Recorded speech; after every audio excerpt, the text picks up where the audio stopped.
آج آپ کے سامنے مختصر سے وقت کے لیے اس لیے لائیو ہوا ہوں کہ زکوٰۃ دیں جتنے مالدار ہیں۔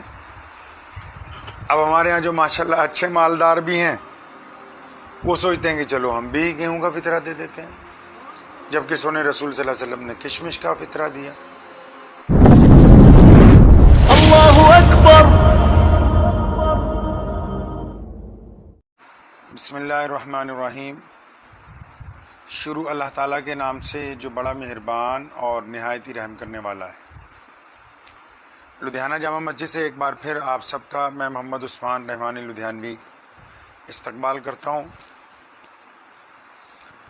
دراصل بہت سارے ساتھیوں کے اور لوگوں کے اکثر فطرے کے متعلق فون جو ہیں وہ آ رہے ہیں کہ فطرہ جو ہے وہ کتنا ادا کیا جائے، اور زکوٰۃ کے متعلق بھی کچھ ایسی ہی باتیں جو ہیں وہ موصول ہو رہی ہیں۔ ایک تو پہلی میری بڑی فراخ دلانہ گزارش آپ سب سے ہے کہ میں ذاتی طور پر جو سمجھتا ہوں بات کہ کوئی بھی معاملہ یا مسئلہ جو معلوم کرنا ہو، اگر آپ براہ راست اپنی مسجد کے امام صاحب، مفتی صاحب یا آپ کے جو نزدیکی علماء ہیں جن سے آپ براہ راست گفتگو کر سکتے ہیں، اگر ان سے معلوم کریں گے تو میں سمجھتا ہوں بہت زیادہ فائدہ ہوگا، کیونکہ آمنے سامنے جو بات سمجھی جا سکتی ہے وہ مواصلاتی ذرائع کے ذریعے اتنے بہتر انداز سے نہیں سمجھی جا سکتی۔ یہ میری رائے ہے آپ سے۔ کوشش کیا کریں کہ براہ راست علماء کے ساتھ بات ہو جائے۔ زکوٰۃ اور فطرہ اسلام کا جو اخلاقی جز ہے اور جو صلہ رحمی کا جز ہے اسلام میں، اس کا ایک بہت اہم حصہ ہے۔ تو اس لیے سب سے پہلے یہ بات ذہن میں رکھنی چاہیے۔ بار بار حضور صلی اللہ علیہ وسلم سے بھی پوچھا گیا کہ اچھا انسان، بہترین مسلمان کون سا ہوتا ہے؟ ارشاد نبوی ہوا کہ جن کے اخلاق بہت اچھے ہوں اور جو سخی ہو، لوگوں کو تقسیم کرنے والا ہو، بانٹنے والا ہو۔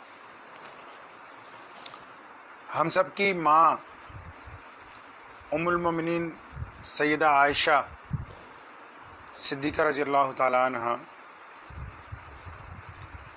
نے ہمیں یہ تربیت دی۔ انہوں نے ایک مرتبہ اپنے بھانجے حضرت عمرو کو، حضرت عروہ کو فرمایا کہ یہ زکوٰۃ کے کچھ دینار ہیں اور فلاں صاحب ہیں، اللہ والے ہیں، ان کے جا کے دے کے آؤ۔ اور حضرت عروہ کو یہ بھی کہا ساتھ میں حضرت عائشہ رضی اللہ تعالیٰ عنہ نے کہ جب دینے جاؤ گے تو یہ ان کے ہاتھ میں نہیں پکڑانے، وہ اگر آرام کر رہے ہوں، چارپائی پہ لیٹے ہوں تو وہیں رکھ دینا، بستر کے پاس بیٹھے ہوں تو جس قالین پہ ہوں یا جس مسند پہ بیٹھے ہوں وہاں رکھ دینا، ہاتھ میں نہیں دینے۔ اور دینے کے بعد دعا کے لیے بھی نہیں کہنا، بس دو اور آ جاؤ۔ راوی نے لکھا ہے کہ حضرت عروہ نے واپس آ کے امی عائشہ رضی اللہ تعالیٰ عنہ سے پوچھا ہے کہ آپ نے دو پابندیاں لگائی تھیں کہ ایک تو ہاتھ میں نہ دیں اور دوسرا ان کو دعا کے لیے بھی نہ کہنا جن کو زکوٰۃ دے کے آیا ہوں میں۔ تو پیارے نبی حضرت محمد رسول اللہ صلی اللہ علیہ وسلم کی زوجہ، ہم سب کی ماں نے یہ تعلیم فرمائی کہ دیکھو، ہاتھ میں اس لیے دینے سے منع فرمایا کہ جب تم ان کو دیتے تو تمہارا ہاتھ اوپر ہوتا، ان کا نیچے ہوتا، تو اس لیے تاکہ جب وہ اپنا ہاتھ نیچے رکھتے تو ان کے دل کو تکلیف نہ پہنچے، تکلیف پہنچتی، جن کو ہم زکوٰۃ دے رہے ہیں ان کو تکلیف پہنچتی، تاکہ ان کا ہاتھ نہ پھیلے تمہارے سامنے۔ اس لیے فرمایا کہ میں نے تجھے کہا تھا کہ لیٹے ہوں، بیٹھے ہوں، جہاں بھی ہوں ان کے قریب رکھ دینا۔ اور دعا کے لیے اس لیے کہا کہ دعا کے لیے بھی مت کہنا، کیونکہ ہم اس کا بدلہ نہیں چاہتے، اس کا بدلہ اللہ تعالیٰ دیں گے۔ میں بڑی ہی معافی کے ساتھ کہنا چاہتا ہوں کہ آج بہت سارے لوگ جو کسی کی مدد کرتے ہیں فوراً اس کا بدلہ چاہتے ہیں ساتھ میں، وہ چاہتے ہیں کہ لوگوں کو پتہ لگے کہ ہم نے ان کی مدد کی ہے، وہ چاہتے ہیں کہ اس غریب کی تصویر میں دنیا کے سامنے لاؤں، پتہ تو لگے کہ ہم نے اس کی مدد کی ہے، فوراً بدلہ چاہتے ہیں۔ لیکن اسلام نے ایسا نہیں چاہا، ہمارے دین کے نظام میں ایسا نہیں ہے۔ اللہ کے پیارے نبی صلی اللہ علیہ وسلم نے ہمیں ایسی تعلیم نہیں دی۔ آج بھی الحمدللہ مسلمان پوری دنیا میں سب سے زیادہ چیریٹی کرتے ہیں اور خاموشی کے ساتھ کرتے ہیں۔ زکوٰۃ دینے کا یہ مسئلہ ہے کہ زکوٰۃ جنہوں نے دینی ہے وہ لوگوں کے گھر تک جائیں، لینے والے آپ تک نہ آئیں۔ اسلام نے، پیارے نبی حضرت محمد رسول اللہ صلی اللہ علیہ وسلم نے غریب کی عزت نفس کی بڑی حفاظت فرمائی ہے۔ آپ نے غریب کے آتم سمان کی، غریب کی عزت کی، اس کی آبرو کی رسول اللہ نے بڑی حفاظت فرمائی ہے۔ اسی لیے حکم دیا کہ زکوٰۃ آپ ان کے گھر دینے جائیں گے، وہ آپ کے پاس لینے نہیں آئیں گے۔ اور دینے کے لیے بھی فرمایا کہ ایسے طریقے استعمال کیے جائیں کہ زیادہ سے زیادہ یہ کوشش ہو کہ جن کو زکوٰۃ دے رہے ہیں ان کے دل کو تکلیف نہ پہنچے۔ اب فطرہ دیکھ لیں۔ اب بہت سارے لوگ پوچھ رہے ہیں فطرہ کتنا ہوگا؟ سب کو پتہ ہے، احادیث کی کتابوں میں لکھا ہے 1.5 یا 2 سیر گیہوں فطرہ روزوں کی زکوٰۃ ہے۔ احادیث میں آتا ہے کہ روزوں میں جیسے ہم سے کوئی غلطی ہو جاتی ہے، بد زبانی ہو جاتی ہے، تو سونے رسول نے فرمایا کہ روزوں کی زکوٰۃ ہے فطرہ دے دو، 1.5 یا 2 سیر گیہوں دے دیجیے۔ اب 2 کلو کنک گیہوں جو ہے کتنے کی ہوگی؟ تو ایسے لوگوں کو دینے کے لیے حکم فرمایا عید کی نماز سے پہلے دینا ہے۔ کن لوگوں کو؟ جو بہت غریب ہیں، جو عید نہیں منا سکتے ہیں۔ اس میں بھی اللہ نے ایک راستہ مسلمانوں کو دکھایا کہ جب تم عید منانے لگو گے تو عید منانے سے پہلے ان غریبوں کا، مستحق لوگوں کا خیال رکھو گے جو عید نہیں منا سکتے، جن کے گھر میں کھانے پینے کو کچھ نہیں ہے، جو لباس نہیں خرید سکتے، جو اپنے بچوں کے لیے کچھ نہیں کر سکتے۔ تو حکم دیا گیا کہ تم ان کو فطرہ دے دو۔ اب فطرہ کتنا ہونا چاہیے؟ 1.5 یا 2 سیر گیہوں یا اس کی قیمت۔ اس میں ایک بہت اہم بات ہے جو عام لوگ زیادہ استعمال میں نہیں لاتے۔ ہمارے پیارے نبی صلی اللہ علیہ وسلم نے بذات خود گیہوں کا فطرہ نہیں دیا، بذات خود کشمش کا فطرہ دیا ہے۔ کھجور کا فطرہ دینے کا بھی حکم آیا اور گیہوں کا بھی۔ اب 3 باتیں ہوں گی، پہلی کشمش، دوسری کھجور، تیسرا گیہوں۔ اب آپ حضرات اپنی حیثیت کے مطابق سمجھ لیں کہ آپ کو کون سا فطرہ دینا ہے۔ اسلام نے یہ کام آپ پہ چھوڑا ہے۔ اگر آپ کھجور کا فطرہ دینے کی حیثیت رکھتے ہیں تو پھر آپ گیہوں کا فطرہ نہ دیں۔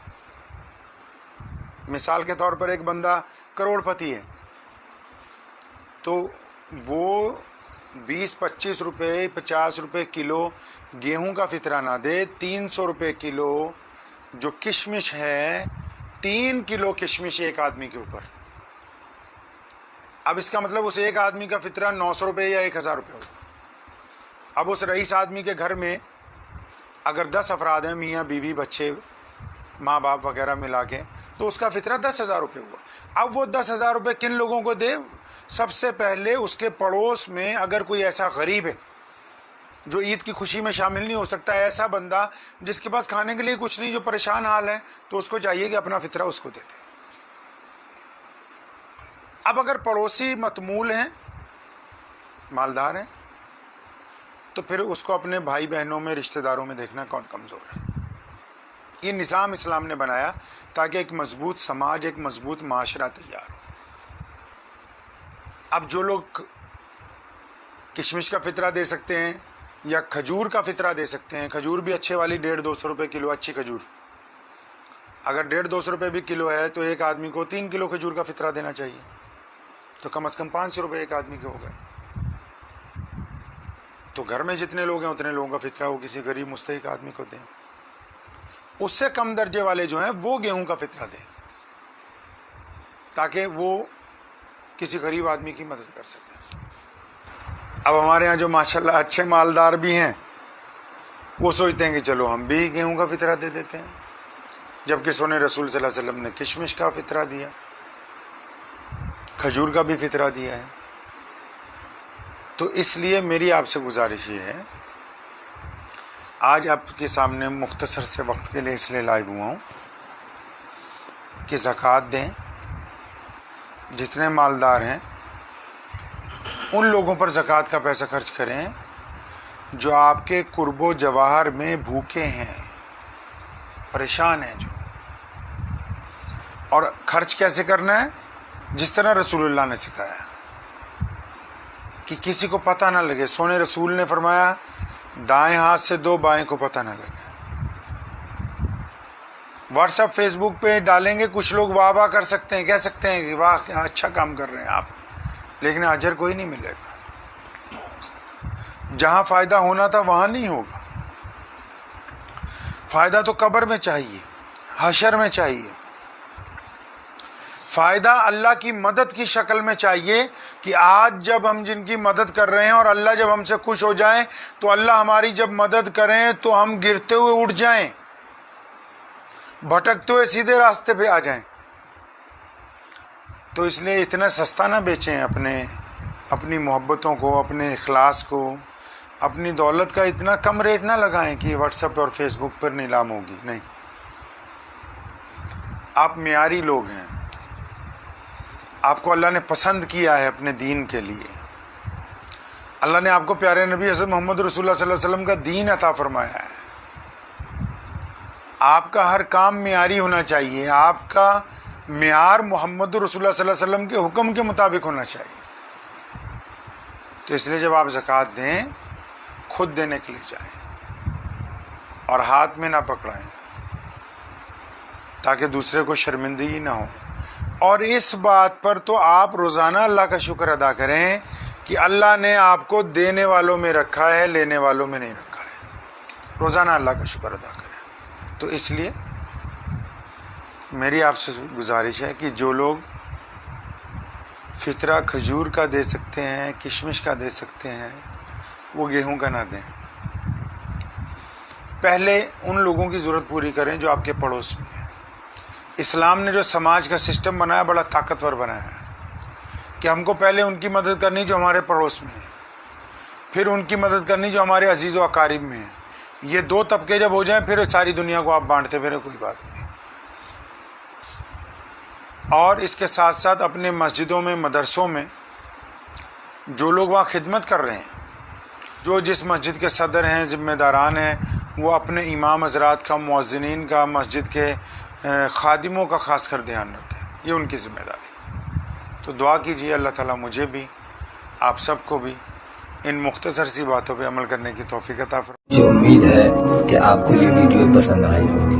اگر پسند آئی ہو تو یہ آپ اپنے دوستوں کے ساتھ شیئر کریں اور اس چینل کو سبسکرائب ضرور کریں۔